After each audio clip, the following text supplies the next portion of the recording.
여러분 안녕하십니까, 정관용입니다. MBC 김장겸 사장의 해임안 오늘 가결됐습니다. 2달 넘게 계속되어온 MBC 파업도 곧 끝날 조짐인데요. 잠시 후에 MBC 기자협회장 왕종명 기자의 이야기 들어보겠고요. 잘 해결될 것으로 기대했었던 가습기 살균제 피해자 문제가 잘 해결 안 되고 있답니다. 오늘 그 가습기 살균제 피해자들과 관련 시민단체들이 정부 청사 앞에서 시위를 열었어요. 조속히 진상규명과 대책 마련에 나설 것을 촉구했는데 왜 그런 것인지 환경보건시민센터 최예용 소장의 설명 들어보고요. 7시 5분 시작되는 2부 이슈 토크에서는요. 자, 이명박 전 대통령에 대한 수사 과연 적폐청산일까요? 정치보복일까요? 이런 주제를 놓고 토론합니다. 원숙한 진보 최민희 전 의원, 또 젊은 보수 시사평론가 장예찬 씨와 함께 많이 관심 가져주시고요. 잠깐 광고 듣고 출발합니다. MBC의 김장겸 사장, 이제는 전 사장이 됐네요. 오늘 이사회에 이어서 주주총회에서도 김장겸 사장의 해임안이 가결됐습니다. 자, 기자협회장 맡고 있는 왕종명 기자를 연결해 봅니다. 안녕하세요. 네, 안녕하십니까? 예. 그 주총도 다 통과했다죠? 네, 한 5시 47분에 주총에서 의결됐다는 소식을 저도 전해드렸습니다. 네, 그 소식 듣고 첫 느낌이 어떠셨어요? 저희끼리 모여 있다가 역시 그 박문진 의결 이후로 다시 한번 환호성이 터져 나왔죠. 네. 김장겸 전 사장은 입장문을 냈는데요. 이렇게 했네요. 네. 권력으로부터 MBC의 독립을 끝까지 지켜내지 못해서 송구하다. 앞으로 권력의 공영방송 장악과 언론 탄압은 더욱 심해질 것이다. 이런 입장문을 냈는데 어떻게 생각하세요?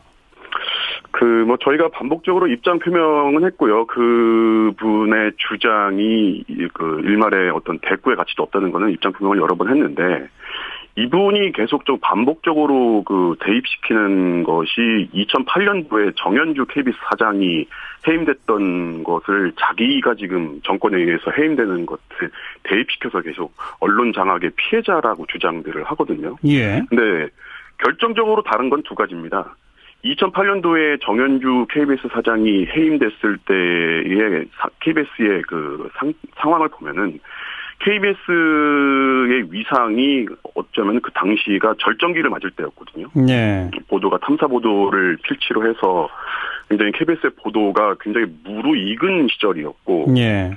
두 번째는 내부 구성원들 사이에서 이 정현주 사장에 대한 퇴진 요구가 없었어요. 왜냐하면 워낙 회사의 어떤 위상이나 이런 것들이 탄탄하던 때였는데, 다만 당시여서는 저희가 공범자라는 영화를 통해서도 한번 보셨겠지만은 정권 차원에서는 굉장히 껄끄러웠던 사장이었던 거겠죠. 예. 근데 지금 김장겸 전 사장이 자리하고 있던 MBC는 정반대의 상황입니다.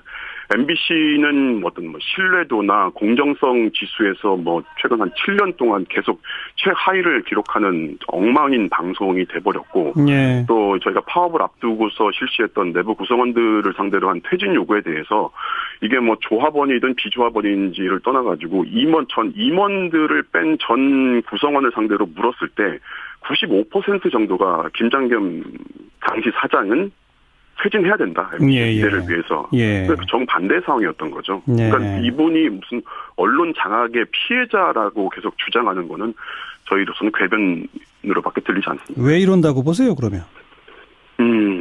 글쎄요. 앞으로 이분이 해임되고 나서의 행보가 그걸 증명하지 않을까 싶습니다. 이분이 어떤 길을 걸으려 하는 건지. 예. 저희들 내부 구성원들은 이분이 다른 뜻이 있다는 그런 속내를 읽을 수는 있지만은 어떤 뜻이요? 공개적으로 글쎄요.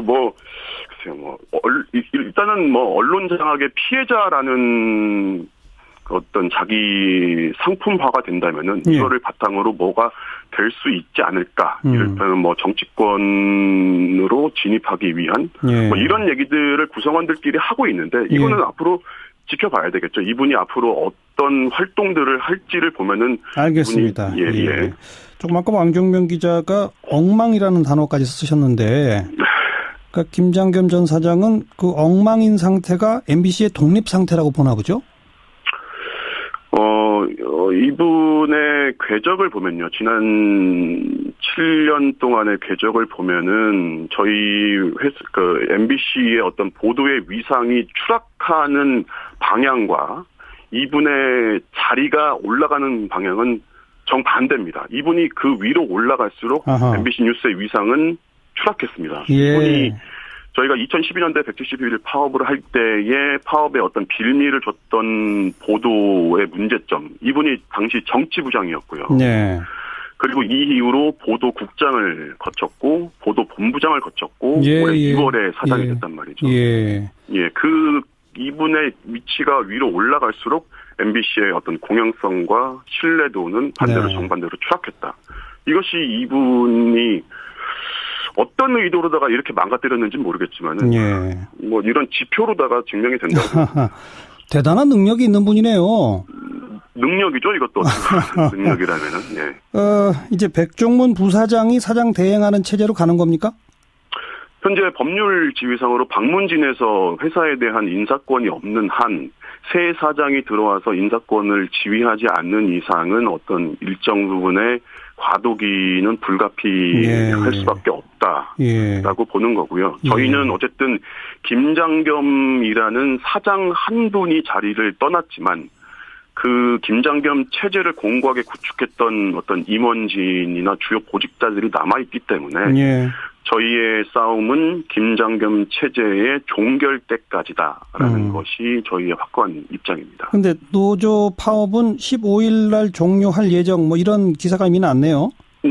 근데 뭐 노동법상 그 쟁의행위라는 거는 파업만 있는 것이 아니라 여러 형태의 쟁의행위가 있는데 저희들의 정확한 것은 총파업이라는 쟁의행위는 일단 중단은 하지만 아까 말씀드린 대로 김장겸 체제가 종결이 될 때까지는 우리의 쟁의 행위는 멈추지 않는다. 그래서 뭐 저희가 조직 정상화가 돼서 더 이상 쟁의 행위를 유지할 필요가 없다고 판단이 됐을 때에는 저희 조합 차원에서 아마 그 쟁의 행위의 종결을 선언하지 않을까 싶습니다. 그 조직 정상화는 결국 새 사장이 취임해야 되는 거 아닐까요? 그렇죠. 이제 인사권이라는 것을 통해서 이제 어떤 조직이라는 것이 결국 사람의 문제잖아요. 사람의 문제니까 새로운 사장이 오셔가지고 어떤 MBC의 앞으로 공정성과 공영성 이런 것들을 회복할 만한 조직을 새롭게 꾸리는 순간이 어떤 종결 선언의 시점이 되지 않을까 싶습니다. 새 사장으로는 누가 적합하다고 보세요? 저희는 뭐 기자나 PD 뭐 여러 직군별로 뭐 생각하는 게 다를 것 같지만 결국 하나거든요. 저희가 이제 공영방송이라는 가치라는 것을 한번 굉장히 막연하게만 생각하고 있었는데 이번 파업을 통해서 공영방송이라는 것이 결국에는 소유 구조의 문제가 아니라 공영성이라는 역할의 문제라는 것을 저희 구성원들 전체가 체감을 하게 됐던 것이고 그걸 바탕으로 그럼 그 가치 실현을 하기 위한 이른바 공정방송이라는 것이 무엇이냐.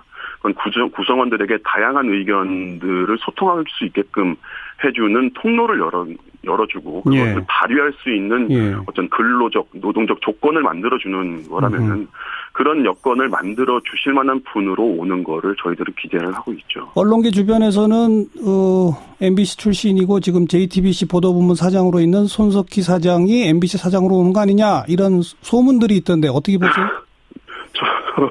저도 뭐 그런 소문들은 들었는데 그거는 뭐 저희도 관찰자 중에 한 명이지 저희가 뭐 어떻게 그거에 대해서 의견을 뭐 그럴까라고 뭐 그럴까 아닐까 뭐 저희들끼리 그 정도 얘기만 하지 뭐 저희가 지금 답을 드리기는 어려운 입장이겠죠. 만약 온다면 환영이십니까? 저 개인적인 질문을 한다면은 저는 손석희 선배를 개인적으로 존경하는 선배로 생각하고 있습니다. 네. 지켜보죠. 알겠습니다. 고맙습니다. 네네. 네, MBC의 왕종명 기자협회장이었습니다. 가습기 살균제 피해자들 지난 8월 문재인 대통령이 직접 청와대로 그 피해 가족들을 불러서 면담하고 정부 차원의 사과까지 표명했었죠. 그런데 별로 달라진 게 없답니다. 오늘 정부 청사 앞에서 시위까지 열었는데요. 환경보건시민센터의 최예용 소장을 연결해 봅니다. 최 소장님 안녕하세요. 안녕하십니까. 네, 별로 안녕치 못하시네요. 아니 대통령이 직접 사과까지 했는데 진짜 달라진 게 없어요? 네. 뭐 저희가 보기에는 크게 달라진 게 별로 없습니다. 피해자 찾기도 제대로 안 되고 있고, 그렇다고 신고된 피해자들에 대한 어떤 피해 인정 과정도 획기적으로 변한 것이 거의 없고요. 예. 예, 다만 대통령 만난 게 8월 8일인데 예. 그 다음 날 8월 9일부터 이제 피해 구제 특별법이 시행은 됐어요. 예. 근데 이거는 문재인 정부가 한 게 아니고 이전에 올해 1월 달에 19대 국회에서 만든 법이 그냥 시행되는 것일 뿐이에요. 아하, 예. 예. 사실 별로 다른 게 없죠. 그러니까 천식 같은 거를 이제 이번에 인정 질환으로 했는데요. 그것도 1년 전부터 이제 작년 이제 이 문제가 한참 이제 사회적 문제로 올라서 그때서야 겨우 그러면 피해 질환을 확대한다 해가지고 이제 천식을 가지고 1년 동안 논의한 결과이거든요. 예. 그런데 문재인 정부의 그 환경부는 이 천식마저도 인정 질환으로 처음에 안 하려고 했어요. 그래요? 그래서 그러게 말이에요. 그러니까 이게 천식 1년 동안이나 전문가들이 그 관련성을 다 확인하고 천식은 가습기살균제 사용으로 새로 생기거나 기존 천식이 악화될 수 있다. 이렇게 그 관련성을 다 확보했는데도 불구하고 그거를 정식 질환, 그러니까 정식 피해자로 인정 안 하고 예. 기업들이 낸 기금으로 지원하는 식으로 이렇게 돌려버리려고 했는데 아하. 저희들이 굉장히 실망했죠. 그래서 피해자들도 막 난리치고 저희도 항의하고 해서 겨우 이제 인정질환을 했는데 예. 이게 대통령이 말씀하신 사과와 피해 대책의 취지가 이런 게 아닐 텐데 하는 어떤 그런 거고요. 게다가 이번 국정감사 때 사실 많이 기대를 했습니다. 예. 환경부도 그렇고 공정위 차원에서도 가습기살균제에 대한 대통령 발언 이후에 그런 구체적인 대책과 이렇게 해결하겠다라는 그런 메시지가 나올 줄 알았는데 예. 전혀 그런 걸 찾아볼 수가 없었습니다. 아니 그러니까 그게 대통령의 지시를 그러면 일선 공무원 환경부나 이런 데 공정거래위원회나 이런 데서 안 따르는 겁니까? 아니면 19대 국회에서 지난 정권에 만들어진 그 피해구제 특별법 때문에 못 하는 겁니까? 안 하는 거예요? 못 하는 거예요? 저는 둘 다 있다고 생각합니다. 예. 법적인 한계도 있고 법적인 한계도 사실 그 부분은 이제 개정안이 지금 제출돼 있으니까 개정안이 통과되면 좀 많이 나아지긴 하는데 사실은 이게 법 때문에 뭘 못한다? 사실은 그런 부분이 아니거든요. 피해자를 찾거나 적극적인 대책을 취하거나 하는 것들은 다 정책적인 차원인지 그런 법에 제한점이 있어서 그런 건 아니거든요. 예. 그러니까 정부가 위 따로 아래 따로 노는군요. 그런 측면도 좀 있고 또 대통령 사과와 이후에 청와대에서 좀 더 구체적인 의견과 지시 또는 방향 제시 이런 것들이 좀 더 있었어야 되는 거 아닌가 이런 생각도 들고요. 예. 근데 이해가 안 가요. 환경부 장차관이 바뀐 지 벌써 3개월이 넘어가고 충분히 어느 정도 상황 파악해서 이제 이렇게 해결하자라는 그런 메시지가 나올 만한데 그런 것들이 안 나오고. 그러게 말입니다. 네. 예. 특히나 이 가습기 살균제 피해자분들은 저희 이사자키하고도 인연이 워낙 깊어서 지난번 대통령이 사과까지 하고 하니까 이젠 좀 잘 되나 보다. 그 피해자 가족 모임 대표께서 저희 스튜디오에 나오셔가지고 환하게 웃고 가셨거든요. 맞아요. 그날 저도 그거 들었는데. 이제는 모두 쑤시겠네요. 예, 대통령이 그렇게까지 말해주시니 이제부터는 다 풀릴 거라고 생각하고. 사실 그날 대통령 만나면서 피해자들이 여러 가지 아주 구체적인 준비를 했는데 더 이상 무슨 얘기를 하냐 저렇게까지 말씀하면서 제대로 말씀도 못하고 그냥 다 웃고 울고 기대하고 이랬던 거예요. 그 뒤로 지금 3, 4개월 지나는데 이건 아니지 않나 하는 그런. 알겠습니다. 아직은 이렇게 희망을 접긴 어렵습니다. 이릅니다마는 왜 그럴까. 그런 의문을 오늘 공식적으로 한번 제기한 겁니다. 다행인 것은 그 사회적 참사 진상규명 특별법 이게 작년에 소위 신속 처리 안건으로 지정이 돼가지고 오늘 24일 본회의에 자동 상정되게 돼 있다면서요. 그렇습니다. 그나마 다행이에요. 사실 작년에는 저거 우리한테 해당될까 긴가민가 했는데 벌써 1년이 지났고 또 그 사이에 많은 일들이 벌어졌고요. 그래서 진상규명은 사회적 참사 특별법이 제정이 되면 특조위를 구성해가지고 작년에 이제 국정조사를 했는데 좀 흐지부지 됐지 않습니까? 그렇죠. 그래서 그런 부족한 부분들을 어느 정도 할 수 있겠다 하는 기대를 하긴 합니다. 헌데 저희가 오늘 문제 제기한 거는 이런 특조위법이나 아니면 구제법 개정안 이런 거가 통과되고 만들어져야 정부가 움직이는 것인가.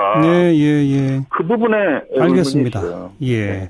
물론 국회 법 제정 및 개정도 우리가 추적해서 봐야 되겠습니다만 법과 무관하게 정부가 할 수 있는 일 왜 안 하고 있느냐 오늘 좀 따끔하게 말씀을 다시 한번 해야 되겠군요. 네, 말씀 잘 들었습니다. 감사합니다. 네, 환경보건시민센터 최예용 소장이었습니다. 의제와 전략그룹 더모아의 윤태곤 실장 어서 오십시오. 네, 안녕하세요. 전병헌 정무수석이 논두렁 시계를 언급했네요. 그렇죠. 오늘 전 수석이 그 국회에서 열린 바른정당 전당대 참석 직후에 기자들을 만났어요. 예. 그 최근 현안에 대해서 물어볼 거 아니겠습니까? 그렇죠. 당연하게. 예. 거기에 대해 가지고 이제 자기의 소회를 그렇게 이야기했습니다. 그 노무현 전 대통령 때하고 유사하다. 뭐 이런 거죠. 예. 그러니까 논두렁 시계라는 게 근거가 없었던 거잖아요. 마찬가지로 자기도 지금 근거 없는 얘기들이 막 떠돈다. 그건가요? 그러니까요. 이 지금 전 수석의 오늘 발언을 제가 좀 전해드리겠습니다. 네. 과거 일부 보좌진의 일탈에 대해 유감스럽고 송구하게 생각하지만 분명히 말씀드리지만 저와는 무관한 일이다. 제가 현재 위치에 있기 때문에 많이 절제하고 있다. 이렇게 말했어요. 예. 지금 혐의상 아주 이제 단순하게 말씀드리자면은 롯데 홈쇼핑 재승인 과정에서 롯데 측으로부터 거액의 돈이 전 수석이 이제 회장으로 지냈고 지금 명예회장인 e스포츠협회라는 예. 단체에 들어왔다. 그리고 그 돈이 상당히 복잡하게 세탁이 되고 횡령됐다. 예. 대체로 이겁니다. 예. 근데 이제 이 사안 자체에 대해서 부정한 건 아니고 예. 나하고는 무관한 일이다. 나는 몰랐다. 이렇게 주장하는 것 같아요. 그러니까 예. 뭐 과거 일부 일탈 이런 식의 표현을 하는 거죠. 과거 보좌진들의 일탈이다. 이렇게. 네. 예. 그러면서 이제 또 검찰 소환에 응할 거냐 이런 질문에는 그것은 쓸데없는 질문이죠. 현재까지 나와 관련해 어떤 혐의도 찾지 못했다는 것이 검찰의 내부 입장인 것으로 알고 있다. 요건 복잡하게 말을 했습니다. 예. 그러면서 이게 근거를 밝힌 건 아니고 뭐 나는 그렇게 알고 있다 이런 식인데 본인 말대로 돌아가는 것 같지는 않아요. 글쎄 보도를 보면 검찰은 뭐 소환 검토 이런 얘기가 나오네요. 그렇죠. 예. 지금 전 수석이 이제 과거에도 이 건하고 다른 사건과 관련해 가지고 거액이 걸려서 보좌진이 사법 처리를 받은 적이 있는데 그때도 자기는 이제 전혀 몰랐다고 했는데 지금도 그때하고 똑같다는 게 전 수석 주장입니다. 근데 롯데 홈쇼핑의 재승인 관련해서 전병헌 의원실이 움직인 것은 팩트로 있는 거예요. 예. 그 돈이 오간 직후에 흐름이 달라졌다는 거죠. 그럼 이게 문제 그 윤 전 비서관 이 사람은 구속돼 있죠. 그렇죠. 이 사람이 알아서 자기 이제 재량껏 의원실의 의정 활동, 이 의원실의 의정 활동이라는 게 의원하고 연결되는 거지 않습니까? 예. 이걸 뭐 마음대로 조정한 것인지 예. 전 수석도 알았던 것인지 밝혀지겠죠. 예. 아마 이건 제가 볼 때 오래 가지는 않을 거예요. 예. 다만 그리고 지금 현재 여권 분위기는 아까 말씀하신 것처럼 전 수석의 소환을 기정사실로 보고 있는 것 같습니다. 현직 정무수석이 검찰에 소환되는 사례가 있었나요? 현직 꼭 정무수석 아니라도 어허. 수석이 검찰에 소환되는 경우는 많지 않습니다. 보통 예. 소환이 임박하면 본인이 이제 억울해하는 경우도 있고 뭐 실제로 죄를 지은 경우도 있고 다양하게 있는데 직을 정리하는 게 통상적인 예였습니다. 예. 그게 이게 청와대하고 검찰 양측에다 부담을 주지 않기 위해서였죠. 그렇죠. 다만 우리가 잘 알다시피 우병우 전 민정수석 직을 유지하고 검찰 수사 받았었습니다. 맞아요. 황제 조사. 예, 그 팔짱 끼고 사진 그렇죠. 찍힌. 예. 검찰의 부담도 팍팍 주고. 그러면 전병헌 수석은 어떻게 될까요? 직을 정리하고 갈까요? 현직으로 갈까요? 뭐 봐야 알겠습니다만은 지금 여권 분위기를 보면 이렇습니다. 전 수석 자기가 알아서 빨리 나가라 공개적으로 말하는 사람은 여당 내는 별로 없어요. 박지원 의원 이런 분들은 이야기하던데 그렇다고 해서 전 수석 정말 억울하니까 우리가 이 사람을 지켜줘야 된다. 이렇게 말하는 사람도 없어요. 예. 그냥 숨죽이고 관망하면서 보고 있는 분위기인 것 같습니다. 그냥 개인한테 맡겨놨다? 네. 일이 이렇게까지 오게 된 거에 대해서 뭐 정가에서는 이런저런 말들이 떠돌던데요. 뭐 균형론, 검찰 캐비닛론 이런저런 이야기들이 많죠. 균형론이라는 건 그 야권 쪽 공격을 많이 하니까 여권도 하나 친다. 최소한의 항상 이런 이야기가 나오면은 이제 그런 뭐 썰들이 도는데 검찰 캐비닛론은 뭐예요? 캐비닛을 쭉 가지고 있다가 때 되면 하나씩 꺼낸다는 거죠. 이게 이제 이런 이야기가 나오는 배경 중에 하나가 이 사안 자체가 어제 오늘 일은 아니에요. 뭐 2015년에 이런 일이 있었다, 16년에 이런 일이 있었다부터 연결되는 거거든요. 그렇죠. 그런데 이제 검찰 쪽에서 흘러나온 이야기는 이건 뭐 검찰 이야기입니다만은 최근에 뭐 조폭의 돈 세탁 과정을 수사를 하다가 이쪽에 이제 꼬리가 같이 엮여가지고 나왔다. 예. 그게 이제 검찰 쪽의 비공식적인 이제 이야기예요. 아까 언급해 주신 복잡하게 돈 세탁된 거 횡령됐다고 할 때 그 세탁 과정이 여기에서 그렇죠. 포함된다. 네. 예. 어쨌든 제가 볼 땐 그렇습니다. 청와대가 어려운 상황이죠, 분명히.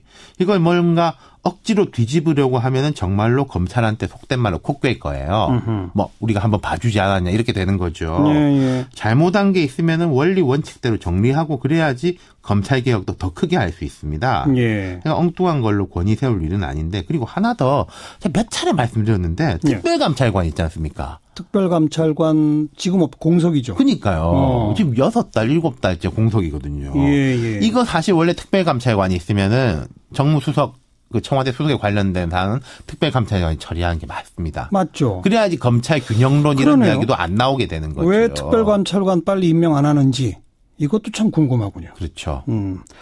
수고하셨습니다. 감사합니다. 윤태권 실장이었습니다. 시사잡기 1부 마무리 짓겠습니다. 7시 5분 2부에 다시 옵니다.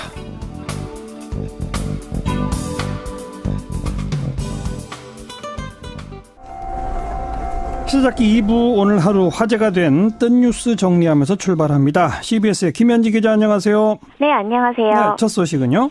네, 오늘은 전태일 열사가 우리는 기계가 아니다. 근로기준법을 준수하라고 외치면서 분신한 날인데요. 네, 이날을 맞아 보건의료노조가 전태일 노동상을 받았다는 소식입니다.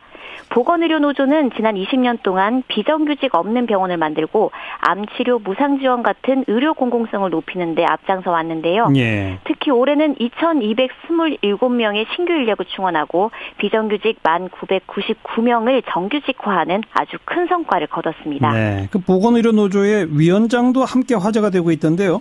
네, 유지현 노조위원장은 현재 남소암 3기로 투병 중인데요. 아하. 병상에서도 노조를 진두지휘하면서 13,000개의 정규직을 창출했습니다. 병원이 24시간 사업장이다 보니 거의 매일 24시간 활동했다는 그는 수상에 감사하다면서도 투병 때문에 올해는 현장에 못 가서 아쉽다. 빨리 나아서 사랑을 베풀며 살고 싶다는 또 따뜻한 다짐을 전했습니다. 네, 정말 얼른 쾌차하시길 바라고요. 다음 소식은요? 네, 트랜스젠더 연예인 하리수 씨와 한서희 씨의 설전입니다. 한서희 씨는 인기 그룹 빅뱅의 탑과 대마초 흡연 무리를 일으켰던 가수 연습생인데요. 네. 논란은 한 씨가 먼저 트랜스젠더는 여성이라고 생각하지 않는다. 성기가 있는데 어떻게 여자냐는 다소 파격적인 발언을 SNS에 올리면서 시작됐습니다. 예. 스스로 페미니스트라고 밝혀 화제가 되기도 했던 한서희 씨는 성소수자를 혐오하는 건 아니라면서 트랜스젠더는 우리가 벗으려 하는 코르셋을 벗지는 못할 망정 더 조이고 여성스러움이라는 틀 안에 가두려고만 한다. 흑인이 백인이 되려는 것이라고 주장했습니다. 네. 이에 화가 난 하리수 씨는 자숙을 해야 하는 기간에 공인이라면 발언에 미칠 무게도 생각해야 한다면서 병 때문에 자궁적출 받은 분들도 있지 않냐며 반박했는데요. 또 근데 이게 여론의 비난을 받으면서 결국 하리수 씨가 먼저 감정이 격해져 글을 잘못 썼다고 사과했고 논란은 좀 일단락된 모습입니다. 네, 다음 소식은요? 네, 킬러 로봇을 도입하느냐를 두고 유엔이 공식 논의에 나섰다는 소식입니다. 어허. 영화 터미네이터 기억하실 텐데요. 거기서 인간을 공격하고 지구 평화를 위협하던 이 살인 로봇 같은 걸 논의한다는 겁니다. 예. 예, 이제 최근 인공지능 기술이 발달하면서 실제로 이런 일이 일어날 수 있다는 우려가 생겨가지고 이제 닷새 동안 유엔 특정 재래식 무기 금지 협약회의에서 이 문제가 논의된다고 합니다. 킬러 로봇 실제로 도입되면 참 걱정입니다. 로봇이 인간을 지배해버리는 거 아니에요? 네, 실제로 그런 우려 때문에 이게 뭐 당장 도입되진 않을 겁니다. 인간 대신 전투를 치러서 인명 피해를 줄일 것이라는 게 찬성론자 얘기긴 하지만 이 킬러 로봇이 알고리즘을 통해 인간 살해 여부를 스스로 결정해서는 안 되고 또 테러리스트가 해킹이라도 하면 그야말로 대형 참사가 빚어질 수도 있어 반대 목소리가 훨씬 큰 상태입니다. 예. 다만 이게 워낙 글로벌 이슈인 만큼 이 킬러 로봇에 대한 국제적인 규제가 어느 정도 필요하다는 데는 모두가 동의할 것으로 보입니다. 강력한 규제가 필요합니다. 수고하셨어요. 네, 감사합니다. CBS 김현지 기자였습니다. 사운드 오브 뉴스입니다. 김민아 기자 어서 오세요. 안녕하세요. 오늘 들어볼 소리요. 바른정당 대표로 유승민 의원이 당선이 됐는데요. 각오를 한번 들어보시죠. 여러분은 오늘 저를 보수당의 대표로 뽑아주셨습니다. 가짜 보수당의 대표가 아니라 진짜 보수당의 대표로 뽑아주셨습니다. 두렵습니까? 우리가 이대로 사라질지 모를까봐 여러분 겁납니까? 저는 두렵지 않습니다. 우리는 죽음의 계곡에 들어간다. 여러분은 전우를 지켜주고 그 전우는 여러분을 지킨다. 여러분과 하나님 앞에 이것만은 맹세한다. 전투에 투입되면 내가 맨 먼저 적진을 밟을 거고 내가 맨 마지막에 적진에서 나올 거다. 단 한 명도 내 뒤에 남겨두지 않겠다. 똘똘 뭉쳐서 서로의 체온을 나누면서 강철 같은 의지로 이 죽음의 계곡을 건넌다면 어느새 겨울이 끝나고 따뜻한 새봄이 와 있을 겁니다. 네, 죽음의 계곡 뭐 이런 용어까지 등장을 했는데 이 배경음악은 우리 PD가 깔은 거죠? 그렇습니다. 멜 깁슨 주연의 We Were Soldiers라는 영화에 나오는 음악이라는데 뭐 군인이 나오고 뭐 열심히 싸우는 내용이니까 아마 어울린다고 우리가 볼 수 있을 것 같습니다. 어쨌든 뭐 바른정당에 남은 사람들 전후로 표현하면서 유승민 의원이 어려운 시기를 함께 견디자 이렇게 얘기를 했다는 점에 좀 주목이 되는데요. 보수 정치에서 이런 어법으로 얘기하는 거는 대단히 오랜만이죠.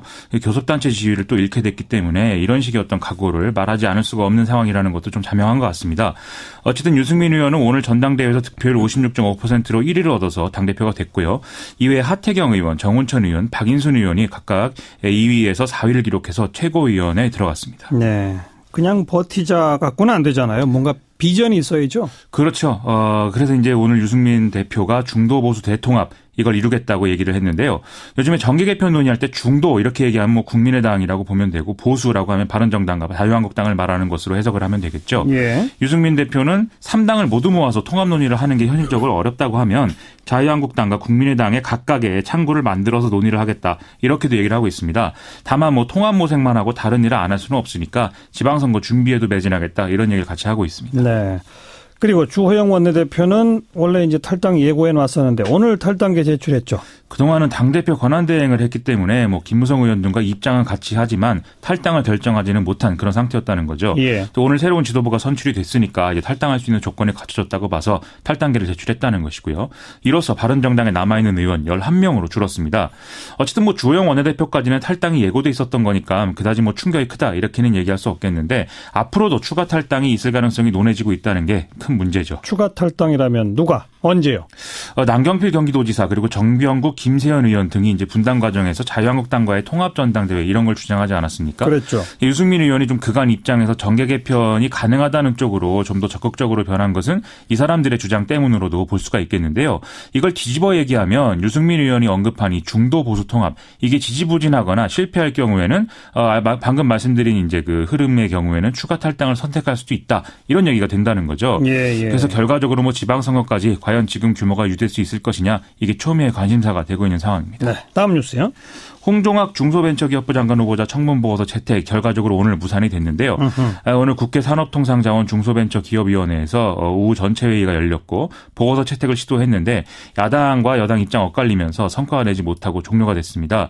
보고서 채택 시한이 오늘까지였는데 이 산업위는 민주당 12명, 한국당 11명, 국민의당 5명, 바른정당 1명, 무소속 1명 이렇게 구성이 되어 있거든요.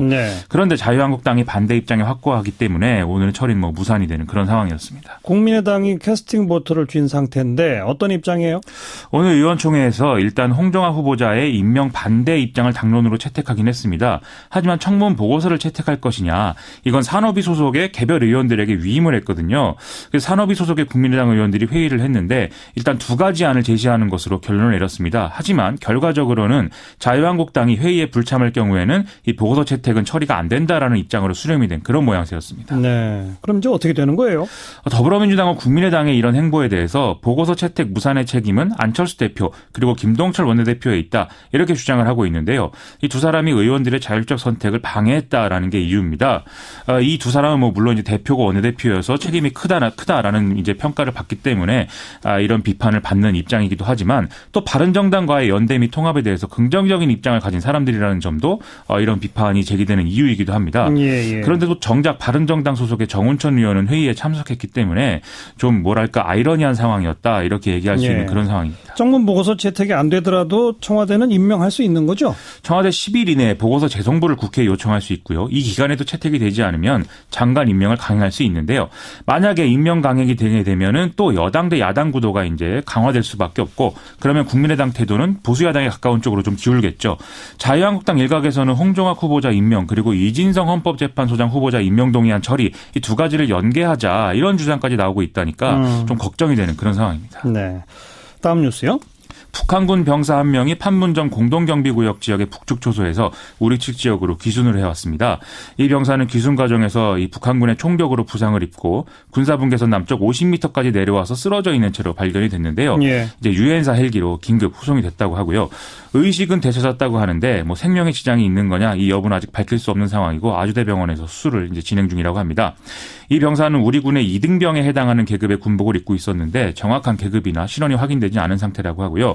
이 귀순 과정에서 남북 간 교전 이것은 이제 발생하지 않았다라고 설명이 나오고 있습니다. 어쨌든 총격이 있었고 부상까지 입었다. 이런 게 남북 관계에 어떤 영향을 미칠지 좀 조심스럽게 봐야 되겠네요. 그렇습니다. 그런데 일단 뭐 북한군 병사가 귀순했다. 이 사건 자체가 남북 관계에 특별한 영향을 끼치거나 뭐 그런 사례는 지금 드문 상황이라서 크게 걱정할 만한 건 아닐 수 있겠는데요. 다만 공동경비구역에 배치되는 병사는 대개 이제 출신 성분이 좋고 또 이 당에 대한 충성심이 강한 집안 출신이다라고들 하거든요. 그래서 이렇게 남쪽으로 넘어온 이유가 뭐냐 이것에 대해서는 좀 관심이 쏠리고 있는 상황입니다. 특히 지금 한반도 주변에서 미국과 한국, 일본이 각각 이제 군사훈련을 하고 있는 상황이어서 이런 상황도 조심스럽게 바라봐야 된다 이런 얘기 나오고 있습니다. 지금 언급하신 그 훈련에 항공모함 3척이 동시 참가하고 있잖아요. 그렇습니다. 어제부터 미 해군의 3개 항모강습단이 동해상에서 훈련을 진행하고 있는데요. 미국의 어떤 북한에 대한 선제 타격 이런 가능성을 논할 때 이것은 항모가 3척은 와야 가능하다 이렇게들 얘기를 했거든요. 근데 지금 바로 그런 상황이라는 거여서 좀 걱정스럽다 이런 얘기도 나오는데요. 언론 역시도 이 정도 규모 훈련은 북한에 대한 실제 타격을 가정한 것으로 봐야 된다 이런 해설을 지금 덧붙이고 있습니다. 다만 렉스 틸러슨 미국 국무장관 등이 북미 대화의 가능성 이런 것들을 연일 시사하고 있는 상황이기 때문에 바로 뭐 급변 사태가 일어난다거나 이럴 것 같지는 않은데요. 하지만 군사적 긴장도가 높아진 상태에서 뭐 사소한 사건도 충돌로 이어질 가능성을 배제할 수는 없기 때문에 좀 이런 사건들을 다루는 과정에서는 좀 각별히 주의할 필요가 있는 것 같습니다. 뭐 트럼프 대통령도 김정은과 친구가 되고 싶다 이런 발언까지 내놓는 거 보면 상황은 확실히 좀 바뀌고 있어요. 그렇습니다. 다음 뉴스요. 이란과 이라크 국경지대에서 현지 시간 12일에 규모 7.3의 강진이 발생했는데요. 지금 사망자 수가 급속히 불어나고 있어서 참 걱정입니다. 지진 발생 15시간이 지난 오늘 정오 기준으로 이란 정부 발표에 따르면 사망자가 300명을 넘었다고 하고요. 부상자는 3,000명에 육박한 상황이고 뭐 여기 이재민 발생 이것도 뭐 3,000명 이상의 어떤 이재민이 발생하는 상황이라고 하니까 대단한 지금 피해가 발생하고 있는 것이죠.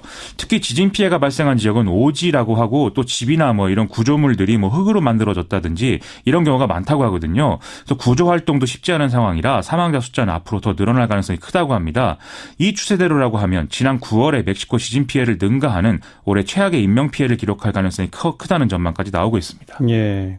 뭐 정세도 불안한데 자연재해까지 겹쳐서 참 중동은 어렵네요.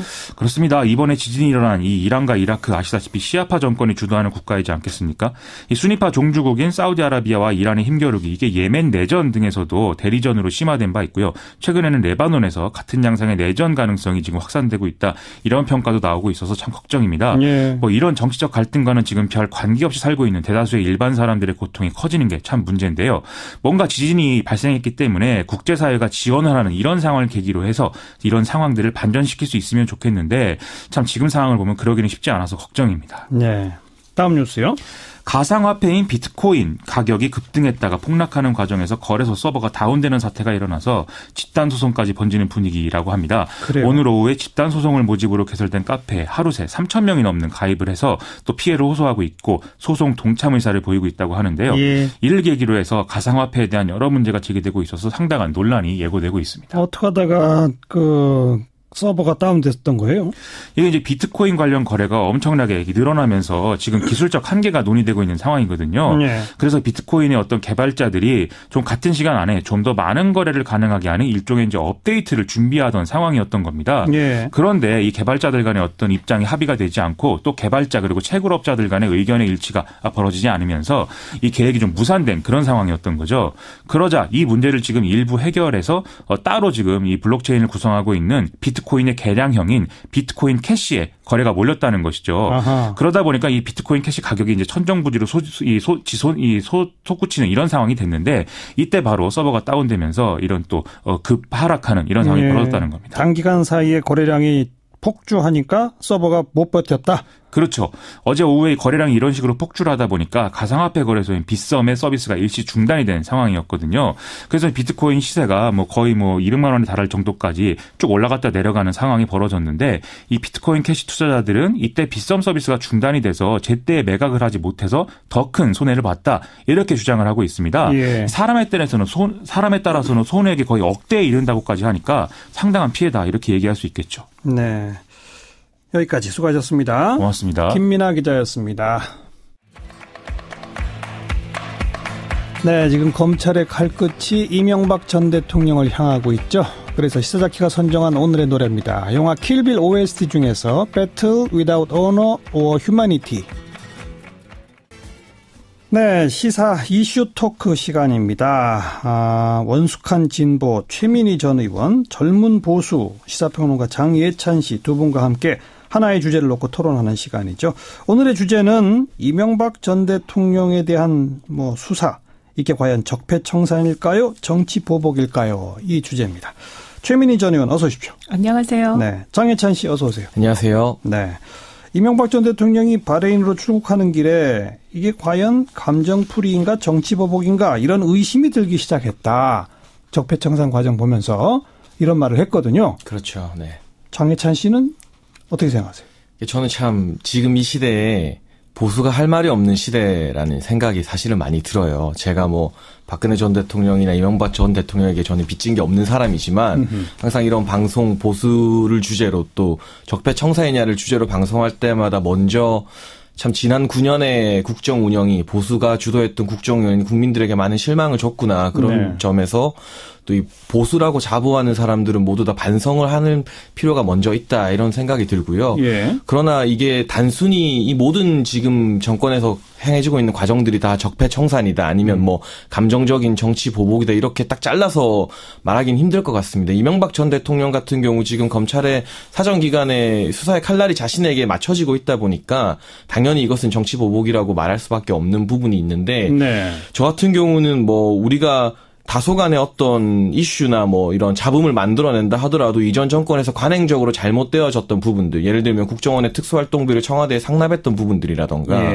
국가기관에서 댓글 공작으로 어떤 국내 정치적인 이슈를 가지고 국가기관에서 댓글 공작을 벌인 부분이 있다면 앞으로 다시는 그런 일이 일어나지 않도록 엄벌하고 시스템을 바로잡을 필요가 있다고 봅니다. 그 부분에 대해서는 그런 것까지 적폐청산의 범주에 속한다고 인정을 해야 되고 보수 세력에서 잘못한 부분이 있다면 반성을 해야 되는 부분이라 보는데 다만 한 가지 아쉬운 것은 이 정권이 교체된 이후 사회 전반적으로 보수와 진보가 너무 극단적으로 나눠서 대립하는 분위기가 조성된 측면도 있지 않나. 지금 상암에 있는 박정희 대통령 기념관 같은 경우를 보면 박정희 대통령 동상을 세우느니 마느니 하는 문제로 많은 지지자들이 양극단의 지지자들이 지금 물리적 충돌까지 갈 위기에 처해 있는 상황이고요. 이런 식으로 곳곳에서 너무나 많은 파열과 분열이 일어나는 것, 이런 부분에 대해서는 우리가 조금 더 냉정하게 이 한국의 미래를 위해서 지금 무엇에 더 포인트를 맞춰야 될지도 같이 돌아보면 좋겠다. 그런 아쉬움을 좀 가지고 있습니다. 최민희 전 의원. 우선 그 상암동 박정희 기념관 건에 대해서는 그 기념관 건립 자체에 대해서 그런 게 아니고요. 지금 갈등은 동상입니다. 그리고 그게 진보 보수의 갈등이라고 하시는데 그게 아니고요. 대부분의 상암동 주민들이 반대하고 계신 것이지요. 그래서 그거는 진보 보수라기보다는 좀 동상 세우고 이런 게 구리다. 이런 측면이 더 큰 것 같습니다. 그 문제는 그렇고요. 그리고 지금 인정하시기 때문에 정치 보복이라기보단 적폐청산이 필요하고 그 과정이라고 보시기 때문에 반론할 건 없습니다. 근데 이명박 대통령께는 반론을 좀 하고 싶은 게 있어요. 우선 첫째는 이게 정치 보복이라고 자꾸 보복 하시는데 보복당한 일을 하셨을까요? 그래서 왜 그런 말을 하는지 잘 이해가 안 가고요. 대통령이 쓸 단어인가 그게 이런 생각이 들고요. 이 이명박 전 대통령을 수사할 것인지 어떻게 할 것인지 아직 결정된 바가 없다. 그러나 다만 첫째 차고 넘치는 증거들이 이명박 대통령을 가리키고 있다. 그리고 두 번째는 김관진 전 장관이 이명박 대통령을 가리키고 있다. 네. 그리고 세 번째는 여야를 넘어선 정치인의 정치 사찰, 블랙리스트, 국정원과 뭐 군의 댓글 조작, 여론 조작 등에 관하여 네. 이게 뭐 없는 일을 만들게 아니라 구체적으로 피해자들이 있는데 특히 문학의 블랙리스트의 희생자들이 MB를 고발했다. 박원순 시장이 자기 사찰한 거에 대해서 MB를 고발했다. 예. 그리고 BBK 피해자들도 고발했죠. 예, MB를 고발했다. 예. 그래서 이거는 뭐 머릿속이나 특정 집단이 팀을 만들어서 시작한 일이 아니라 차고 넘치는 증거와 그리고 이명박 대통령의 사람들이 그리고 피해자들이 이명박 대통령을 수사해달라고 법에 요청하고 있는 상황이다. 네. 이 말씀 드립니다. 증거가 있고 고발인이 있다. 네. 그러니 수사 안 할 수 없다? 그 말인가요? 저는 뭐 검찰이 수사를 안 할 수가 없을 것이다. 이렇게 봅니다. 장혜찬 씨 어떻게 보세요? 뭐 당장 구속까지는 조금 시간이 걸리거나 검찰에서도 여러 가지 어떤 증거들이 더 나와야겠지만 참고인 조사 정도는 이제 귀국 후에 논의가 될 것으로 보여지고 있는데요. 김관진 전 실장이 안보실장 전 국방장관이 MB에게 댓글 작업에 대해서 보고했고 지시를 받았다고 말했는데 네. 이제 얼마나 구체적으로 보고를 했고 구체적이고 실질적인 지시가 있느냐. 그러니까 이게 MB가 정말 본인 MB의 잘못으로 몰아갈 수 있을 정도로 디테일하게 지시한 증거가 있느냐가 결국 여부인 것 같고요. 네, 검찰에서도 전직 대통령을 구속 수사하는 것은 상당한 부담이 있는 일이기 때문에 저 개인적인 전망으로는 그렇게까지 갈 확률은 조금 낮지 않은가 보고 있고 이 김관진 전 장관이 이제 구속 수사 대상이 되었는데 이 부분 보면서 저는 좀 많은 씁쓸함을 사실 느꼈습니다. 물론 이 국방부 장관이자 안보실장으로서 댓글 공작에 관여하고 그 컨트롤 타워 역할을 했다면 그에 따른 처벌을 받아야겠지만 예. 이분이 이제 노무현 정부 때 합참 의장이 된 이후로 또 이명박 정부, 박근혜 정부를 거쳐서 두루두루 어떤 특정 정부의 사람이 아니라 정말 우리 군에서는 참 군인으로서 평판이 좋았던 분이거든요. 그렇기 예. 때문에 뭐 진보 정권, 보수 정권 가리지 않고 이 고위직으로 군을 이끌었던 분인데 다소 어떤 이런 문제점이 있다 하더라도 이 평생 35년을 군을 위해서 봉사한 사성 장군을 수갑을 채워서 이렇게 세워야 하는가 여기까지는 조금 너무 과도한 거 아닌가 하는 아쉬움이 있습니다. 사실 이 댓글 했던 것들을 살펴보면 이제 제주 해군기지를 반대하는 분들을 이제 이분의 시각에서는 종북으로 낙인 찍어서 댓글 공작을 지시한 정황이 드러나 있습니다. 근데 이런 부분들이 물론 처벌받아야 될 기준이긴 하지만 여러 가지 있던 군의 특수성이나 이런 것들을 감안해 봤을 때 좀 과도한 거 아닌가 하는 생각이 또 하나 들고요. 또 여론을 하나 살펴보면 이 김관진 전 장관 구속영장 발부한 판사가 이제 강부영 판사입니다. 네. 이제 강부영 판사 같은 경우는 그 얼마 전에 김관진 장관의 구속영장을 발부하기 전에 김재철 전 MBC 사장의 구속영장을 기각했습니다. 그것 때문에 뭐 굉장히 진보계의 어떤 셀럽이나 이런 분들이 이 강부영 판사 실명을 거론하면서 많이 비판을 했는데 예. 이 강부영 판사가 박근혜 전 대통령과 이재용 삼성 부회장의 또 구속영장을 발부했던 판사입니다. 그러니까 이 사안에 따라서 지금 너무나 많이 이 온도가 많이 올라가 있는 느낌이 들어요. 사실은 이분이 뭐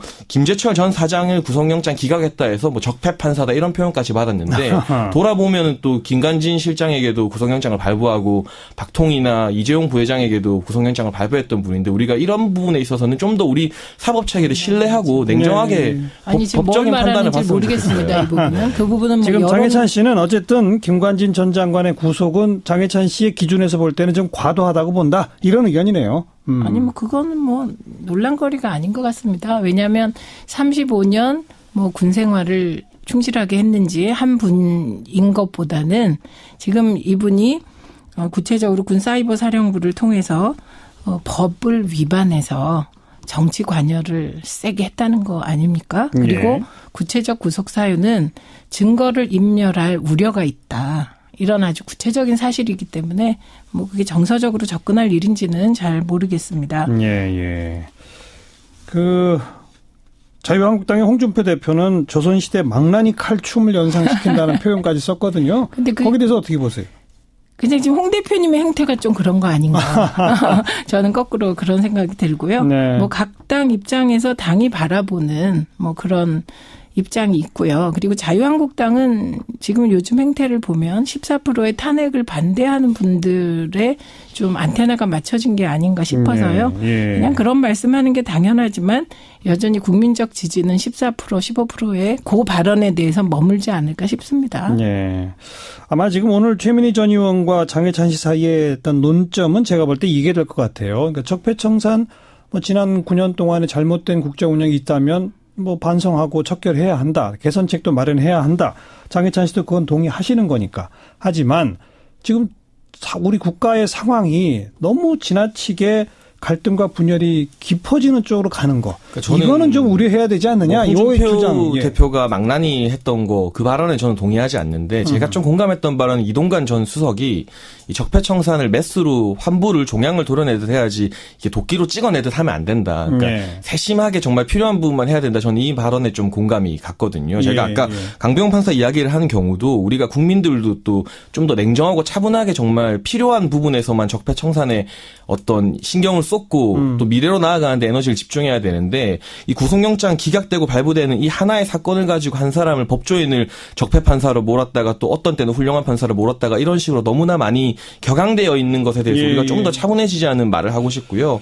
또 좀 아쉬운 부분이 있다면 한국당에서 노무현 전 대통령 일가를 이제 뇌물 공여 혐의로 고소했습니다. 검찰에 640만 달러 받았던 것 공소권 없음으로 처분이 되었던 건데 이런 식의 어떤 진흙탕 싸움을 한국당이 몰아가는 측면도 있지만 이 한국당을 거기까지 너무 코너에 모는 것이 지금 이 여러 가지 개혁 법안을 또 문재인 정부에서 추진해야 하고 예산안 심사도 앞두고 있는 과정에서 협치에 있어서 진짜 문재인 정부가 하고자 하는 일을 협치를 통해서 이뤄나가는 데 있어서 약간은 장애물이 오히려 되는 것은 아닌가 하는 좀 우려가 있고요. 또 자, 거기까지 하고요. 네. 어쨌든 좀 더 정교하고 세심해야 할 그 검찰, 경찰, 공권력의 행사가 지금 너무 무차별적으로 적폐청산 과도하지 않느냐. 뭐 이런 여론이 분명히 있거든요. 그 점 갖고 논의해 보죠. 최민희 전 의원 어떻게 보세요? 정말 공권력이 무차별하고 불법적으로 쓰여진 게 이명박 박근혜 정부죠. 그래서 오죽하면 국정농단 사건이 벌어지고 촛불혁명으로 조기 대선을 했겠습니까? 저는 그에 비하면 지금 굉장히 정교하게 증거와 새로운 증언들에 의해서 검찰이 조심스럽게 지금 적폐청산을 하고 있다고 봅니다. 아하. 그리고 이제 우리는 이명박 대통령을 구속하라? 이건 일부 주장이고요. 그건 이제 검찰이 수사를 했을 때 그 결과에 따른 거 아니겠습니까? 수사 결과가 정말 구속할 만한 사안이라면 그때 가서 고민하면 되는 거죠. 그러니까 미리 일찍 뭐 이명박 대통령 구속할 것이다, 뭐 할 것이다 이걸 전제하는 건 또 다른 물타기일 수가 있다고 생각합니다. 그래서 저는 지금도 충분히 검찰과 법은 조심스럽게 작동되고 있다. 이렇게 보고 있고요. 그리고 이제 여기서 조금 죄송한 말씀을 드려야 되는 게 검찰과 사법 정의가 과연 이전 정권에 이게 구현됐느냐. 그게 전혀 아니란 말이죠. 지금 하고 있는 수사들이 대부분 재수사입니다. 그런데 재수사 요건에 해당되는 재수사예요.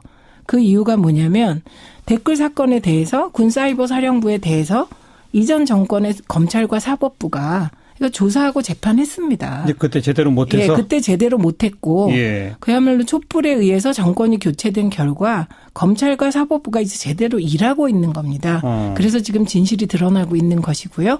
진실이 드러나는 게 힘들 수 있습니다. 우리 전체가. 그리고 또 진실이 드러났을 때 책임을 져야 되는 세력들. 엄벌을 받아야 되는 분들이 있지 않겠습니까? 네. 그런 분들한테는 힘들지 모르지만 저는 다시는 국정원이 현실 정치에 개입하고 심지어 군 사이버 사령부가 현실 정치에 개입하는 일은 이게 국기문란이잖아요. 그래서 이 정도의 어려움이나 이런 건 우리가 감내해야 되지 않을까 싶습니다. 충분히 조심스럽고 신중하게 하고 있다. 네. 그 주장인데 어떻게 보세요? 저는 뭐 그 부분에 대해서는 각자 판단이 좀 다르겠지만 그 마지막에 해주신 말씀, 이 군 사이버 사령대라던가 국정원이 더 이상 이런 댓글 공작에 관여하는 관행만큼은 어떻게든 좀 이번 기회에 끊어냈으면 하는 공동의 바람을 가지고 있고요. 그건 뭐 자유한국당마저도 지금 동의하는 바입니다. 그거는. 그렇죠. 근데 이제 보수 세력에서 느끼기에는 이제 뭐 정교하게 진행하고 있다고 말씀해 주시지만 상당한 많은 위기감을 느끼는 것 같아요. 뭐 정권 교체도 거의 10년 만에 했고 그래서 지금 이 보수 대 진보의 대립 구도로 가면서 어떻게 보면은 뭐 하나의 보수 통합 논의가 좀 더 빨리 불을 붙게 될 것 같고요. 심지어 이제 유승민 이번에 바른정당 대표로 선출이 됐죠. 유승민 대표가 영원한 정치적 동지라고 평가했던 조혜진 전 의원 같은 경우도 MB를 만나고 바른정당에서 탈당해서 자유한국당에 입당을 했습니다. 정병국 의원 같은 경우도 MB를 최근에 만나서 보수 통합 이야기를 들었다고 하고 있는데 이 보수 세력이 느끼는 위기감이 상당히 크고 이들이 지금 자유한국당이 뭐 정말 지나간, 저도 왜 안 그랬으면 좋겠습니다만 노무현 전 대통령 뇌물공여죄로 그 가족들을 고소하고 이런 식으로 국정을 발목 잡기로 늘어진다면 정말 5년 동안 이 정부가 개혁 입법이나 예산 처리에 있어서 야당의 도움도 받아야 하지 않겠습니까? 근데 그 부분에 있어서 정말 5년 동안 정쟁만 하다 끝나게 되면 그 책임이 설령 야당에게 더 많다 하더라도 앞길로 못 나아갈 수 있기 때문에 힘을 가진 쪽에서 조금 더 양보하면서 따뜻하게 손을 내밀어서 어쨌든 협치하는 방향으로 나아가길 원하는 국민들의 여론도 내년 이후로는 조금 더 생길 거라고 보여지고요. 그래서 이것도 아주 현실적인 얘기입니다. 계속 몰아붙이다 보면 결국 국회에서 협치가 안 되고 그럼 법 개정 아무것도 못하는 거 아니냐 이런 주장에서 말씀해 보세요. 그러면 그 양보라는 게 무슨 의미인지를 잘 모르겠습니다. 왜냐하면 지금 당장 그 지난 정부 국가기관의 범죄 행위로 인해서 피해받은 피해자들이 이게 검찰에 수사를 해달라 진실을 밝혀달라고 하는데 그 과정이 정략적으로 보았을 때 개혁입법 통과가 어려우니 너네들 참아라 이렇게 그분들한테 얘기하라는 건가요? 피해자들한테. 저는 지금 이제 오히려 가르마를 타야 될 건 자유한국당입니다. 잘못된 건 잘못됐다고 인정을 하고 그리고 그건 그거대로 해결해 나가는 겁니다. 다만 예를 들면 방송장악이라고 지금 MBC 사태에 총파업 놓고 얘기를 하는데요.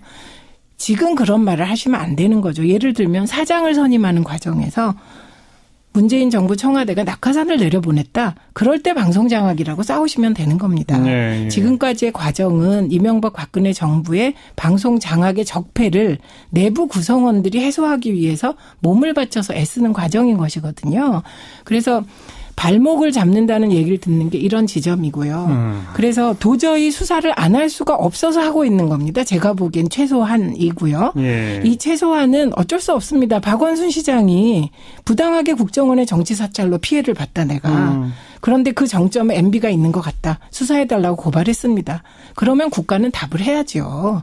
그래서 그 답하는 걸 가지고 흔드시면 안 되고 네. 오히려 지금 자유한국당이 차라리 최저임금을 이렇게 1만 원으로 빨리 가는 게 이게 사회에 도움이 되겠냐. 이런 거 가지고 문제 제기를 하고 네. 대안을 제시하는 게 낫지 않을까 싶어요. 그리고 몇몇 의원들이 이명박 대통령을 만난 뒤 자유한국당에 입당했다는 건 뭐 별 이슈도 아니지만 그런 식으로 지금 모든 적폐의 근원으로 많은 국민들이 그리고 피해자들이 지적하는 MB를 만나서 통합 얘기를 하면 뭐 하겠다는 겁니까? 정말 이렇게 과거로 돌아가서 하는 건 정말 저는 보수에 나갈 길이 아닌 것 같습니다. 네. 피해자가 있고 고발인이 있는데 어떡하란 말이냐. 여기에 대해서 말씀해 보세요. 그렇죠. 뭐 수사를 하지 말라, 뭐 협치해야 되니까 수사를 그만하라 이런 분이 말씀은 아니고요. 근데 지금 뭐 더불어민주당 내부에서 이제 어떤 식으로 적폐를 청산할 것인가에 대한 문건들이 공개됐잖아요. 뭐 그런 문건들이 공개되는 것부터 해서 또 뭐 내년까지 뭐 언제까지 이 적폐청산 기조를 이어갈 것인가 전반적인 분위기에 대한 것이고 또 꼭 하나 좀 예를 들고 싶은 게 지금 4대강 감사가 다시 이제 네 번째 디테일한 감사까지 하면 이번에 6번째 감사가 진행되고 있는데 이 전 정권에서 특히나 뭐 박근혜 전 대통령과 MB 사이가 굉장히 안 좋았고 누구보다 또 MB의 흠을 박근혜 전 대통령이 잡고 했음에도 불구하고 이 4대강 감사 같은 경우가 많이 진행됐는데 5월 20일 문재인 대통령이 이 정책감사 실시를 업무보고에서 지시하면서 다시금 감사원에서 감사가 들어가게 됐습니다. 그렇죠. 예. 이런 부분 사실 대통령이 감사 청구권자가 아닌데 업무보고에서 감사를 지시했고 이후에 감사원이 요건을 맞추기 위해서 녹색연합 등 40개 시민 환경단체로 구성된 시민단체가 이후에 이 공익감사를 청구해서 감사가 들어갔는데요. 이런 부분에 있어서 정말 타겟이 반드시 MB를 감옥에 넣고 말겠다는 어떤 그런 너무나 강경한 기조가 너무 보이는 게 아닌가 하는 그런 부분에 있어서는 조금 아쉬움이 있고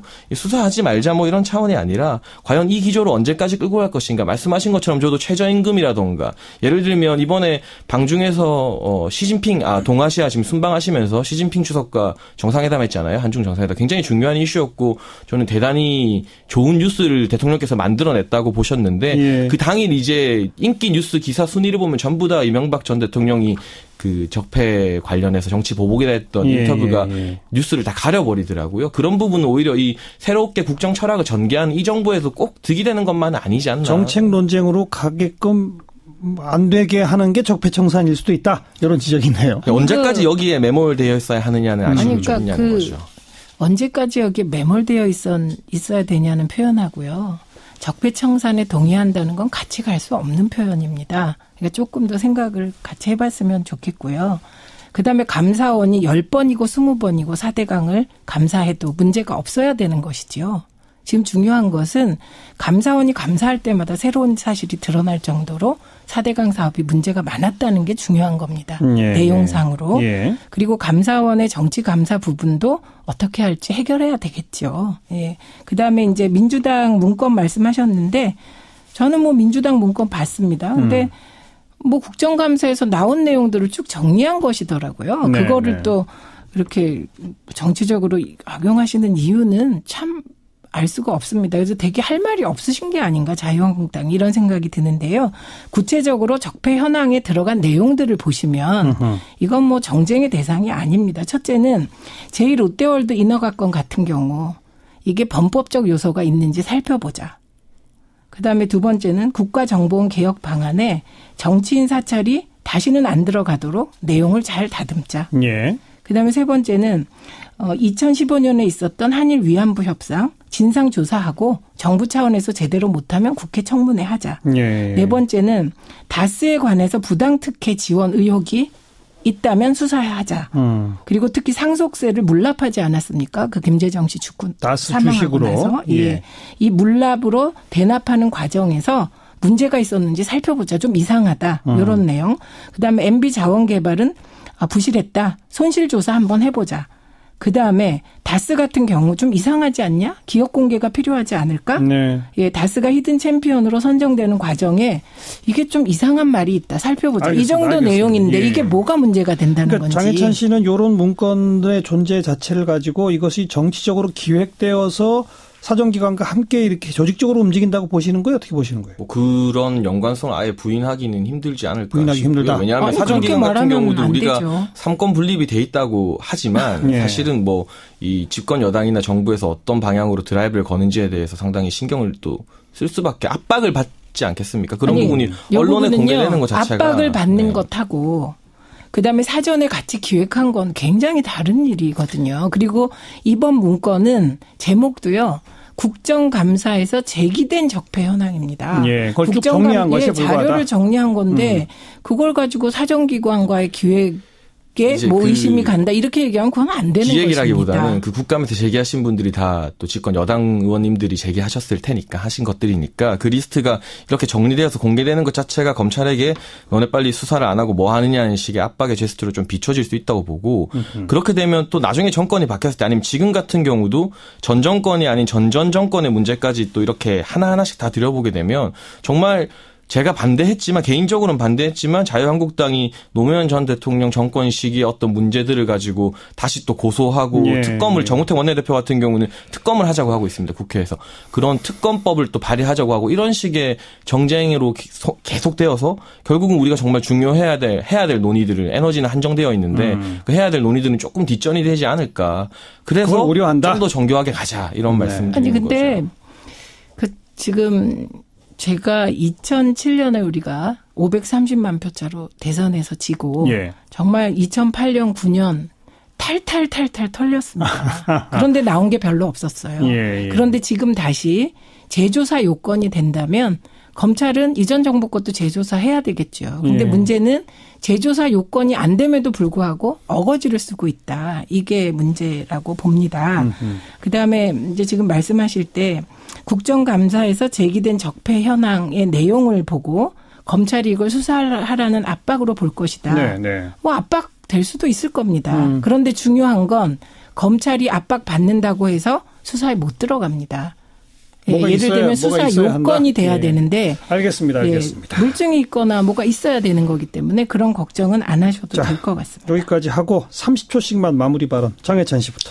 얼마 전에 미국 전직 대통령도 오바마 대통령, 부시 대통령 그리고 클린턴 대통령이 같이 골프대회에 참여해서 셀카를 찍어서 또 올리고 하는 광경들을 봤습니다. 그런 모습 보고 싶다. 네, 이 공화당 민주당 바뀌어도 정권이 바뀌면 미국 같은 경우는 이 전 대통령에 대해서 공을 축혀 세워주는 분위기거든요. 우리 같은 경우도 어느 순간부터는 언제가 될지 모르겠지만 너무 과만 들춰내는 고리를 좀 끊었으면 합니다. 최민희 전 의원도 짧게 한 말씀. 그렇게 되기 위해서 이번에 국가적 범죄 행위에 대해서 철저하게 수사하고 책임질 사람 책임지고 그리고 새로운 제도 개혁이 이루어져야 한다고 생각합니다. 그래서 지금 정치 보복이라고 말하는 남루한 자기 방어를 하기보다는 MB나 이전 정부의 핵심들은 좀 스스로를 돌아봐야 될 시기라고 생각합니다. 여러분은 어떻게 생각하시는지 오늘 토크는 여기서 끝냅니다. 최민희 전 의원, 장혜찬 씨 수고하셨어요. 감사합니다. 수고하셨습니다. 시사자키 오늘 여기까지입니다. 계속해서 11월 한 달 특집으로 보내드리는 400초 음향 다큐 우리들이 방송됩니다. 애청해 주시기 부탁드리고요. 내일 뵙죠. 안녕히 계세요.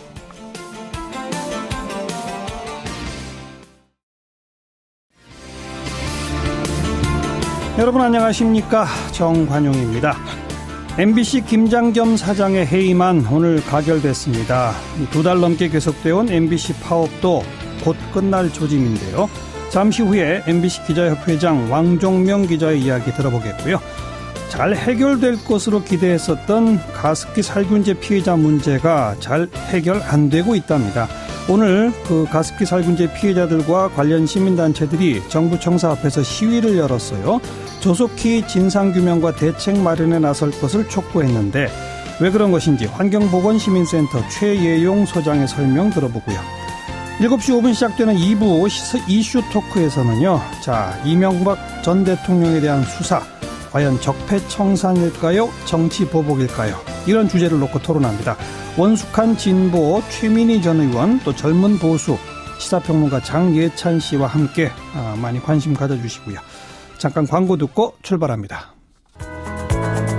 MBC의 김장겸 사장 이제는 전 사장이 됐네요. 오늘 이사회에 이어서 주주총회에서도 김장겸 사장의 해임안이 가결됐습니다. 자, 기자협회장 맡고 있는 왕종명 기자를 연결해 봅니다. 안녕하세요. 네, 안녕하십니까? 예, 그 주총도 다 통과했다죠?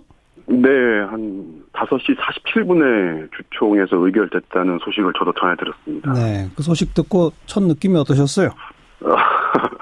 저희끼리 모여 있다가 역시 그 박문진 의결 이후로 다시 한번 환호성이 터져 나왔죠. 네. 김장겸 전 사장은 입장문을 냈는데요. 이렇게 했네요. 네. 권력으로부터 MBC의 독립을 끝까지 지켜내지 못해서 송구하다. 앞으로 권력의 공영방송 장악과 언론 탄압은 더욱 심해질 것이다. 이런 입장문을 냈는데 어떻게 생각하세요? 저희가 반복적으로 입장 표명은 했고요. 그 분의 주장이 일말의 어떤 대꾸의 가치도 없다는 거는 입장 표명을 여러 번 했는데, 이분이 계속 반복적으로 대입시키는 것이 2008년도에 정현주 KBS 사장이 해임됐던 것을 자기가 지금 정권에 의해서 해임되는 것을 대입시켜서 계속 언론 장악의 피해자라고 주장들을 하거든요. 예. 근데 결정적으로 다른 건 두 가지입니다. 2008년도에 정현주 KBS 사장이 해임됐을 때의 KBS의 상황을 보면은 KBS의 위상이 어쩌면 그 당시가 절정기를 맞을 때였거든요. 네. 보도가 탐사 보도를 필치로 해서 굉장히 KBS의 보도가 굉장히 무르익은 시절이었고, 네.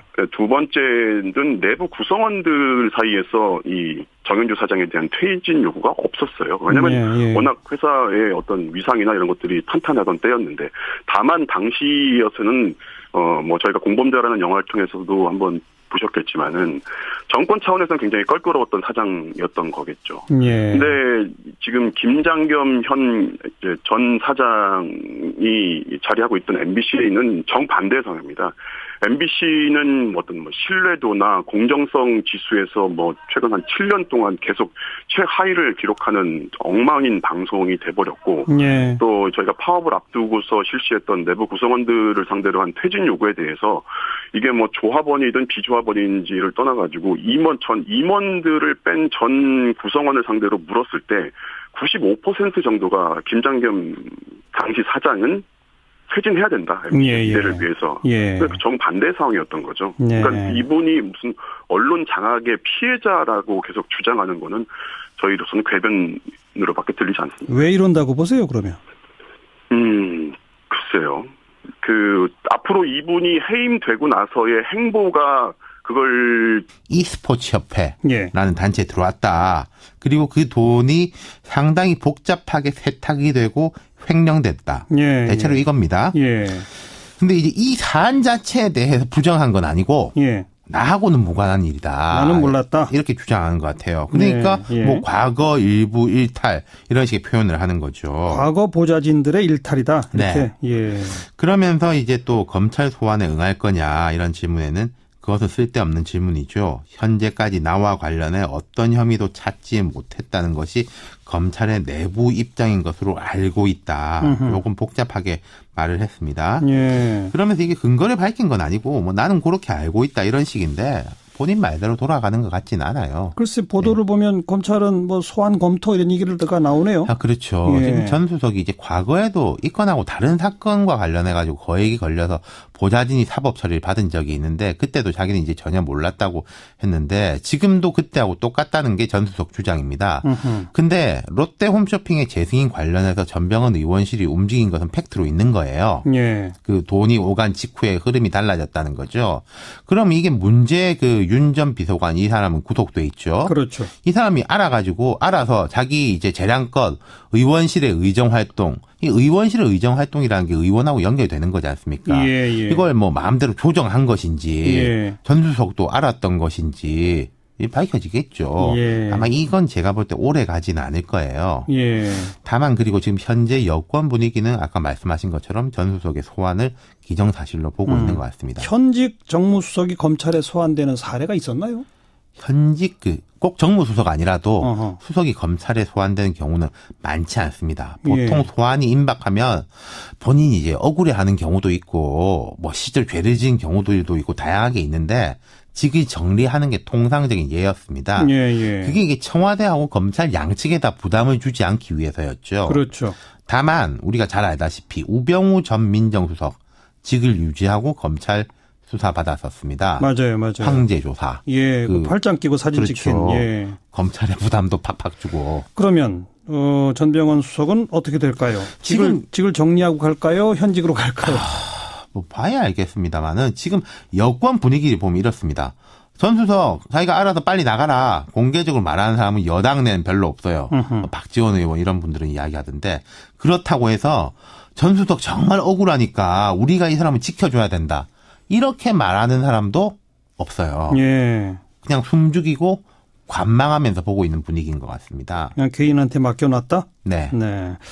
일이 이렇게까지 오게 된 거에 대해서 뭐 정가에서는 이런저런 말들이 떠돌던데요. 뭐 균형론, 검찰 캐비닛론 이런저런 이야기들이 많죠.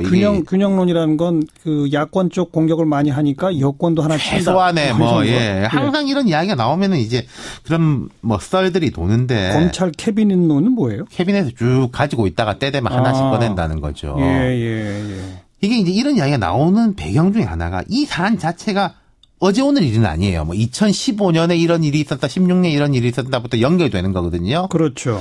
그런데 이제 검찰 쪽에서 흘러나온 이야기는 이건 뭐 검찰 이야기입니다만은 최근에 뭐 조폭의 돈 세탁 과정을 수사를 하다가 이쪽에 이제 꼬리가 같이 엮여가지고 나왔다. 그게 이제 검찰 쪽의 비공식적인 이제 이야기예요. 아까 언급해 주신 복잡하게 돈 세탁된 거 횡령됐다고 할 때 그 세탁 과정이 여기에서 그렇죠. 포함된다. 어쨌든 제가 볼 땐 그렇습니다. 청와대가 어려운 상황이죠, 분명히. 이걸 뭔가 억지로 뒤집으려고 하면은 정말로 검찰한테 속된 말로 콕 꿰일 거예요. 뭐 우리가 한번 봐주지 않았냐 이렇게 되는 거죠. 잘못한 게 있으면은 원리 원칙대로 둘 다 있다고 생각합니다. 법적인 한계도 있고 법적인 한계도 있고 사실 그 부분은 이제 개정안이 지금 제출돼 있으니까 개정안이 통과되면 좀 많이 나아지긴 하는데 사실은 이게 법 때문에 뭘 못한다? 사실은 그런 부분이 아니거든요. 피해자를 찾거나 적극적인 대책을 취하거나 하는 것들은 다 정책적인 차원이지 그런 법에 뭐 제한점이 있어서 그런 건 아니거든요. 그러니까 정부가 위 따로 아래 따로 노는군요. 그런 측면도 좀 있고 또 대통령 사과와 이후에 청와대에서 좀 더 구체적인 의견과 지시 또는 뭐 방향 제시 이런 것들이 좀 더 있었어야 되는 거 아닌가 이런 생각도 들고요. 예, 예. 근데 뭐 이해가 안 가요. 환경부 장차관이 바뀐 지 벌써 3개월이 넘어가고, 예. 충분히 어느 정도 상황 파악해서 이제 이렇게 해결하자라는 그런 메시지가 나올 만한데 그런 것들이 안 나오고. 그러게 말입니다. 네. 예. 특히나 이 가습기 살균제 피해자분들은 저희 이사다키하고도 인연이 워낙 깊어서 지난번 대통령이 사과까지 하고 하니까 이젠 좀 잘 되나 보다. 그 피해자 가족 모임 대표께서 저희 스튜디오에 나오셔가지고 환하게 웃고 가셨거든요. 맞아요. 그날 저도 그거 들었는데. 이제는 모두 쑤시겠네요. 예, 대통령이 그렇게까지 말해주시니 이제부터는 다 풀릴 거라고 생각하고. 예. 사실 그날 대통령 만나면서 피해자들이 그 여러 가지 아주 구체적인 준비를 했는데 더 이상 무슨 얘기를 하냐 저렇게까지 말씀하면서 제대로 말씀도 못하고 그냥 다 웃고 울고 기대하고 이랬던 거예요. 근데 그 뒤로 지금 뭐 3, 4개월 지나는데 이건 아니지 않나 하는 그런. 알겠습니다. 아직은 뭐 이렇게 희망을 접긴 어렵습니다. 이릅니다만은 왜 그럴까. 그런 의문을 오늘 공식적으로 한번 제기한 겁니다. 다행인 것은 그 사회적 참사 진상규명 특별법 이게 작년에 소위 신속 처리 안건으로 지정이 돼가지고 오늘 24일 본회의에 자동 상정되게 돼 있다면서요. 그렇습니다. 그나마 다행이에요. 사실 작년에는 저거 우리한테 해당될까 긴가민가 했는데 벌써 1년이 지났고 또 그 사이에 많은 일들이 벌어졌고요. 그래서 진상규명은 사회적 참사 특별법이 제정이 되면 특조위를 구성해가지고 작년에 이제 국정조사를 했는데 뭐 좀 흐지부지 됐지 않습니까? 그렇죠. 그래서 그런 부족한 부분들을 어느 정도 할 수 있겠다 하는 기대를 하긴 합니다. 헌데 저희가 오늘 문제 제기한 거는 이런 특조위법이나 아니면 뭐 구제법 개정안 이런 거가 통과되고 만들어져야 정부가 움직이는 것인가. 그 부분에 알겠습니다. 예. 물론 국회 법 제정 및 개정도 우리가 추적해서 봐야 되겠습니다만 법과 무관하게 정부가 할 수 있는 일 왜 안 하고 있느냐. 오늘 좀 따끔하게 말씀을 다시 한번 해야 되겠군요. 네. 말씀 잘 들었습니다. 감사합니다. 네. 환경보건시민센터 최예용 소장이었습니다. 의제와 전략그룹 더모아의 윤태곤 실장 어서 오십시오. 네, 안녕하세요. 전병헌 정무수석이 논두렁 시계를 언급했네요. 그렇죠. 오늘 전 수석이 그 국회에서 열린 바른정당 전당대 참석 직후에 기자들을 만났어요. 그 최근 현안에 대해서 물어볼 거 아니겠습니까? 그렇죠. 당연하게. 거기에 대해 가지고 이제 자기의 소회를 그렇게 이야기했습니다. 그 노무현 전 대통령 때하고 유사하다. 뭐 이런 거죠. 그러니까 논두렁 시계라는 게 근거가 없었던 거잖아요. 마찬가지로 자기도 지금 근거 없는 얘기들이 막 떠돈다. 그건가요? 그러니까요. 이 지금 전 수석의 오늘 발언을 제가 좀 전해드리겠습니다. 과거 일부 보좌진의 일탈에 대해 유감스럽고 송구하게 생각하지만 분명히 말씀드리지만 저와는 무관한 일이다.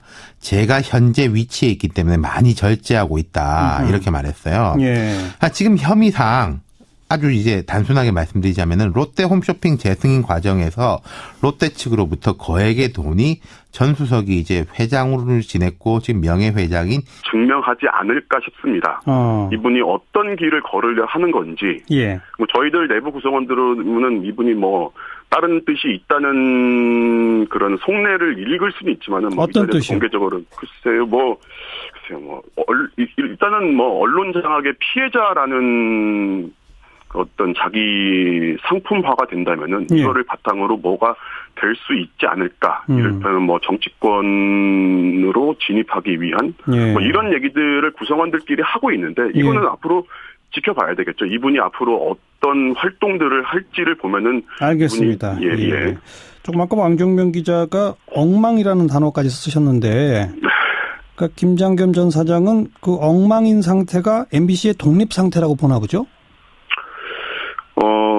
이분의 궤적을 보면요. 지난 7년 동안의 궤적을 보면은 저희 MBC의 어떤 보도의 위상이 추락하는 방향과 이분의 자리가 올라가는 방향은 정반대입니다. 이분이 그 위로 올라갈수록 MBC 뉴스의 위상은 추락했습니다. 이분이 저희가 2012년도에 171일 파업을 할 때에 파업에 어떤 빌미를 줬던 보도의 문제점. 이분이 당시 정치부장이었고요. 그리고 이 이후로 보도국장을 거쳤고 보도본부장을 거쳤고 올해 2월에 사장이 됐단 말이죠. 그 이분의 위치가 위로 올라갈수록 MBC의 어떤 공영성과 신뢰도는 반대로 정반대로 추락했다.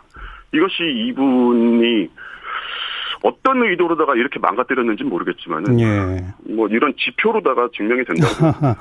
대단한 능력이 있는 분이네요. 능력이죠, 이것도. 능력이라면은. 이제 백종문 부사장이 사장 대행하는 체제로 가는 겁니까?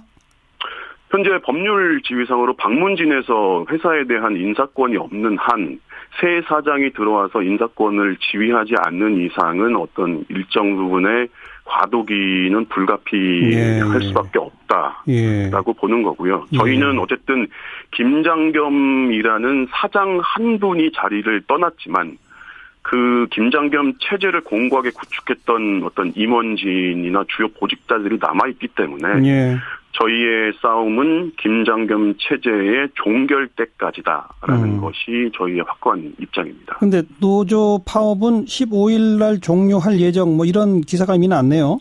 네. 근데 뭐 노동법상 그 쟁의행위라는 거는 파업만 있는 것이 아니라 여러 형태의 쟁의행위가 있는데 저희들의 정확한 것은 총파업이라는 쟁의행위는 일단 중단은 하지만 아까 말씀드린 대로 김장겸 체제가 종결이 될 때까지는 우리의 쟁의 행위는 멈추지 않는다. 그래서 뭐 저희가 조직 정상화가 돼서 더 이상 쟁의 행위를 유지할 필요가 없다고 판단이 됐을 때에는 저희 조합 차원에서 아마 그 쟁의 행위의 종결을 선언하지 않을까 싶습니다. 그 조직 정상화는 결국 새 사장이 취임해야 되는 거 아닐까요?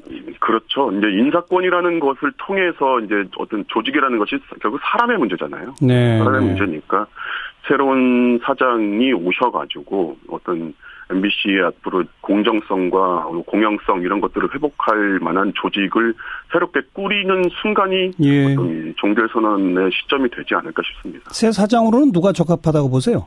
저희는 뭐 기자나 PD 뭐 여러 직군별로 뭐 생각하는 게 다를 것 같지만 결국 하나거든요. 저희가 이제 공영방송이라는 가치라는 것을 한번 굉장히 막연하게만 생각하고 있었는데 이번 파업을 통해서 공영방송이라는 것이 결국에는 소유 구조의 문제가 아니라 공영성이라는 역할의 문제라는 것을 저희 구성원들 전체가 체감을 하게 됐던 것이고 그걸 바탕으로 그럼 그 가치 실현을 하기 위한 이른바 공정방송이라는 것이 무엇이냐.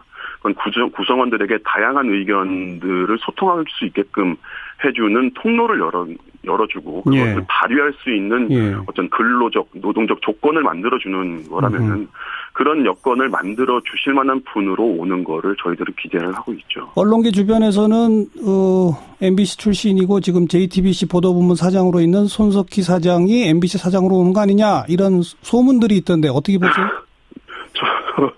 저도 뭐 그런 소문들은 들었는데 그거는 뭐 저희도 관찰자 중에 한 명이지 저희가 뭐 어떻게 그거에 대해서 의견을 뭐 그럴까라고 뭐 그럴까 아닐까 뭐 저희들끼리 그 정도 얘기만 하지 뭐 저희가 지금 답을 드리기는 어려운 입장이겠죠. 만약 온다면 환영이십니까?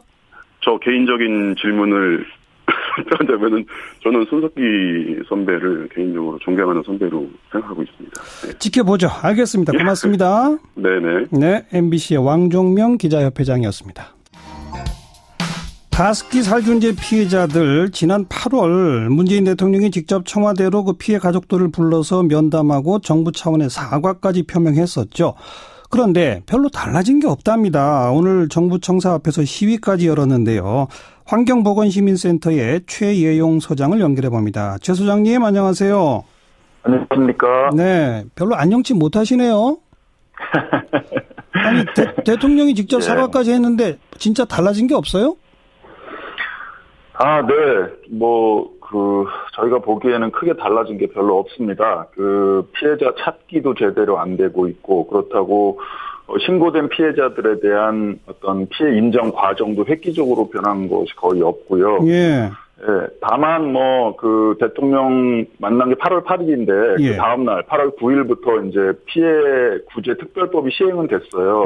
근데 이거는, 문재인 정부가 한 게 아니고, 이전에 올해 1월 달에 19대 국회에서 만든 법이 그냥 시행되는 것일 뿐이에요. 예.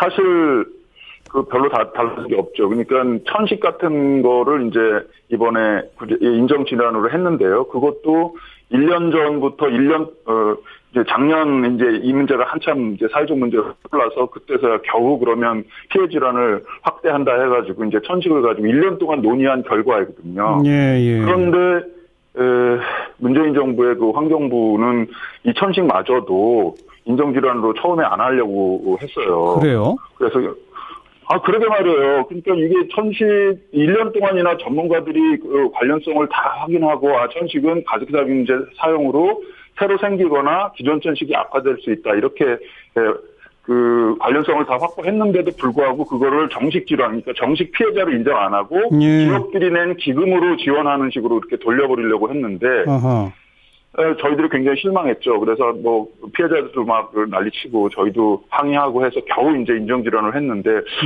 이게 대통령이 말씀하신 사과와 피해 대책의 취지가 이런 게 아닐 텐데 하는 어떤 그런 거고요. 게다가 이번 국정감사 때 사실 많이 기대를 했습니다. 예. 환경부도 그렇고 공정위 차원에서도 가습기살균제에 대한 대통령 발언 이후에 그런 구체적인 대책과 이렇게 해결하겠다라는 그런 메시지가 나올 줄 알았는데 전혀 그런 걸 찾아볼 수가 없었습니다. 아니 그러니까 그게 대통령의 지시를 그러면 일선 공무원 환경부나 뭐 이런 데 공정거래위원회나 이런 데서 안 따르는 겁니까? 아니면 19대 국회에서 지난 정권에 만들어진 그 피해구제 특별법 때문에 못 하는 겁니까? 안 하는 거예요? 못 하는 거예요? 저는